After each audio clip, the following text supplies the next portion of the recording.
everybody, back out here playing on the Great Pumpkin, the vintage air installation. Called in sick to work today, don't tell the boss, but just wasn't really feeling it. Had a bit of sinus congestion, a little plugged up, just wasn't really feeling like I needed to do some work. I needed some car therapy, have a little fun, and this is probably the best way is getting to feel a whole lot more gooder.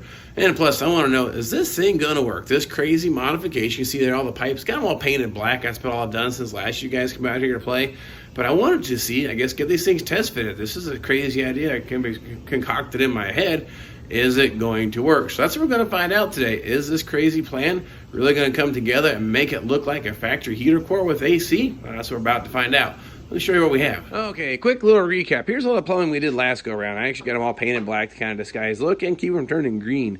That's always a possibility, I guess. But nonetheless, I've got some pieces of square stock that I cut up. We talked about how this here barb sticking through the panel here, we start pushing and pulling on the hose. It needs some structure so I don't break anything on the inside. So I'm hoping these are going to work.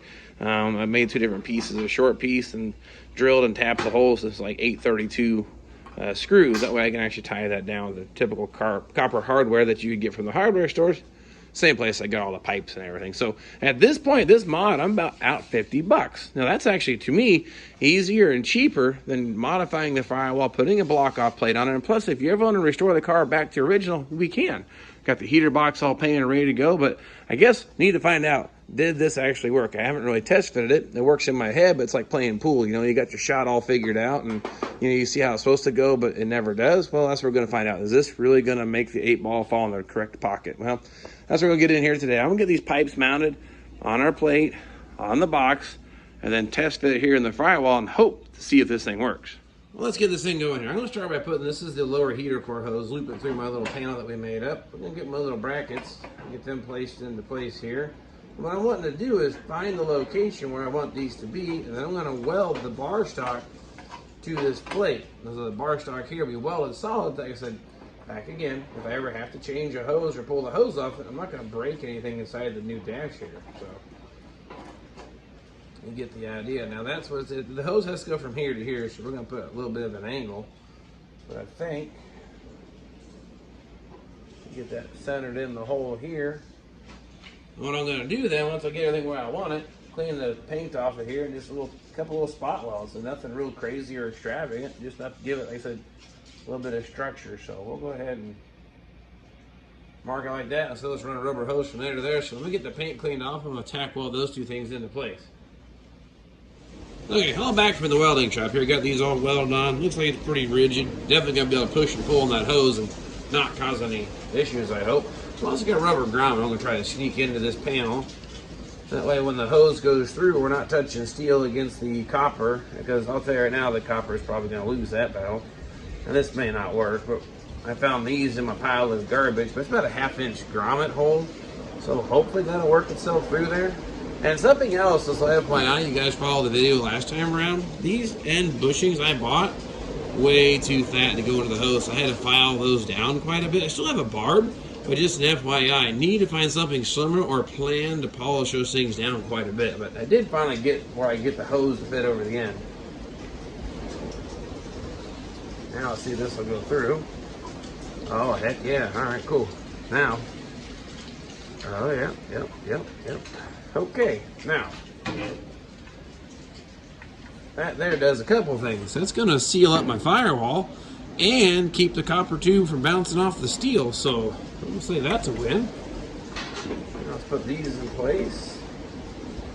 Oh, that's going to work just great. Okay, that's going to work. I need to get a section of hose now, 5/8 heater hose. I'm going to put these clamps on, and we'll get that piece of heater hose put in there. Okay, got my chunk of 5/8 heater hose cut out from the stockpile that I had, you could say. That's the leftover from the project I did last year. It has the correct ribs on it, so I'm going to try to use that stuff up. But this is just a 5/8 chunk of heater hose. Pretty sure I got it from Ames. Bought a chunk of it bulk a while back. But hopefully, snug. Oh, that's going to go. All right. There we go. That's a lot of work. There we go. And all right, hey, that's gonna work pretty good. Now let's tighten these hose clamps up. I'll install these two tie-down clamps here. We'll keep moving on to the next piece. All right, here's all close up, all said and done. Tied down, tied down, tied down, hose clamp, hose clamp. I know, maybe not all that impressive, but now, I mean, you can be able to push and pull on that all you want. You could probably almost pull a car out of the ditch with that thing. It's tight and so tight, right? Well, you get the idea. That's going to work really nice. Now, we got the other side of that to hook up to the heater box. We're going to see about getting this one routed through next. Then we'll go ahead and attach it to that. All right, here we go. I got that wrestle through. That's a little tight fit. Not a whole lot of wiggle room, but it's definitely going to seal to the firewall once it's all said and done. So I like that part. But it's going to be a little tricky to get that thing fished through, stab in one of these unions, and then put it into this, I feel. So not 100% sure how it's going to work, but I'll see about doing that. Then we'll get the last piece of pipe put in. All right, here goes nothing. Got that all set up. I got the camera. Hopefully you can see where it goes. I'm going to see if we can't sneak this thing in there. I think it's going to work. I'll then get pushed back into place. Take the fight in. I think that's it. I guess that's the advantage of using a shark bite. I was going to do a compression fitting, but now I think about it, that compression fitting, my original, in my mind design, I'd never get a wrench in there to tighten it up. So that's the way to go. I'm not sure how I'll ever get it apart at this point, but I can buy those special tools. But I'm going to go ahead and stab the 4 bolts in this plate and get that secured. All right, well, last piece of the equation, this pipe we already made up. Go ahead and stab a small section of 5/8 hose on here. Drop the clamps on, and we're going to position them so when it's in the car, yeah, this way. If I ever have to take that heater valve apart, I can. But it should be hopefully as simple as line up both the barbs here. Heater valve's a little more snug. All right, and I'll line up the shark bite thing here.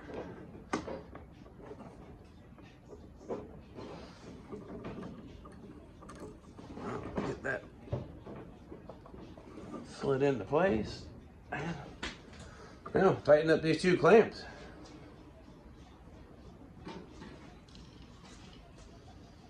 All right, so what's it look like all said and done? Well, pretty clean. I kind of marred up the paint a little bit, but again, this is going to be all tucked up behind the dash. You'll never see it. This is the part that's going to probe through the firewall.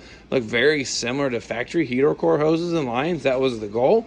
And the angle, just guessed it, shooting from the hip. Hope it works. Got the mounting studs, got them put in place. Heater control valve, everything's ready to rock. So I guess the next things we're going to do, we're going to test fit it. Actually, I almost forgot. There's this plate here that goes between there. This is the original, what came in the kit for the vintage air to go on the outside of the firewall. We just have to make the holes. I made them large enough to clear the grommet, so this is actually set up flush to the firewall. I'm thinking about gluing this in when it's all said and done with urethane. That way it's actually sealed to the firewall. And if you ever had to take the heater box out, no big deal. I've got the thing mounted in the studs, and it should pull right out and not tear up the seal. So the only thing I'm going to have here to worry about any kind of leakage would be right on this, but that's a super tight fit. So I almost forgot that part. So now we'll go ahead and test fit it in the dash. Here goes.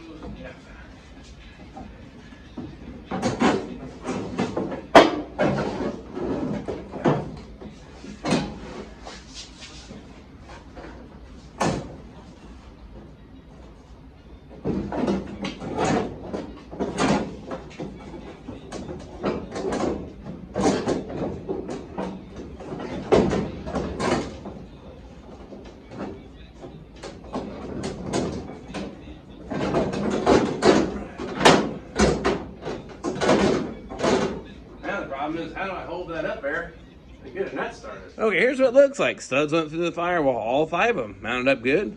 Tubes are sticking through the firewall. Rubber grommet's going to seal up really nice. Again, we're going to glue that metal plate or seal it to the firewall so I have no water intrusion issues. So I think here what we're going to grab is the heater box. As long as it clears those tubes, I think we've got a winner. All right, now wrestle this in here without scratching anything. Probably a good idea to go ahead and get this thing installed and leave it in there maybe. Okay.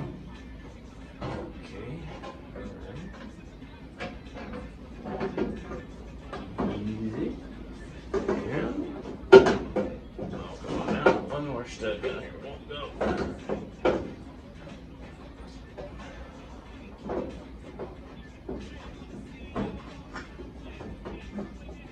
Alright, there we go. Get a nut started just for the time being. I'm gonna get some flange nuts. I couldn't find any of my goodies, but that'll work for mock-up purposes. looks like we got room for some heater hoses. Look at this here. Now, that's almost exactly how it's supposed to be. Slip my heater hose on that. That one loops up to here, done. That one goes around here to the timing cover. So, and actually that mod is going to work. And look at this. That firewall will look 100% bone stock when you poke your head under the hood. And what's the inside look like, you might be thinking? Now, of course, this dash is not complete. The car is not done. But there's my prop I used to kind of hold the thing in place when I put it in. Now, looking here, this is what it's going to look like when sitting in the passenger seat glove box. This is about what the vintage air kit typically looks like. The only thing that's going to be different, if you get down here real low to the floor, you'll see the heater control valve. But that's a modification that I guess it's always a give and take, pros and cons to everything. So, again, I'll probably tuck this wire up. I may paint the clamps black so they kind of blend in a little bit more, but that's gonna look just like any other car with a vintage air kit. You poke your head through the window looking in, you might just barely see the bottom of the heater box. So I just wanted you to be aware of that in case you wanted to conquer this mod or attempt it and mount the heater control valve. Well, to me, this is more sightly than hanging out under the hood or tucked up on the firewall. So it does fit, and that will work. So there we have it. Heater box mod was a success. Vintage air with factory outlet heater core tubes with a sealed firewall, definitely possible. 6 hours of time, $50 in parts. You see how it was done for the most part.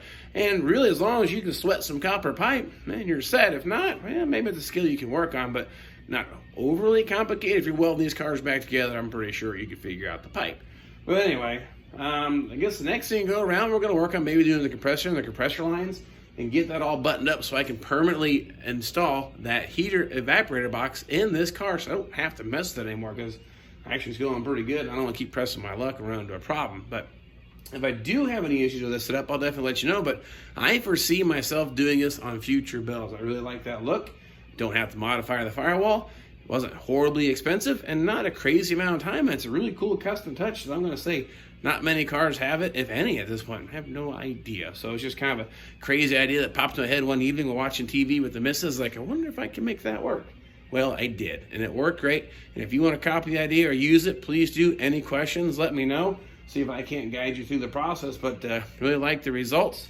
Next go around, we're going to work on doing the compressor. We're going to get this vintage air kit knocked out and get it done. It's only 40 degrees outside. Who needs AC? But come springtime, summertime, we're going to want this thing working. So I'm going to keep working on that, keep adding more videos to the vintage air. And of course, any questions while doing this, please ask. I'm going to make sure I get that part highlighted. And I'll even show the factory routing of these hoses and plumbing just in case you wanted to go that route so you understand how they instruct you to do it. I said it works, but I think this is a cleaner looking installation. I get to keep my kick panel, but I'll keep showing you all that as we go. But nonetheless, I'll grab the camera, get you out here when I get to the next part of this thing here. And of course, in the meantime, I guess I'll just go finish up, find me something to eat, and we'll catch you guys next time.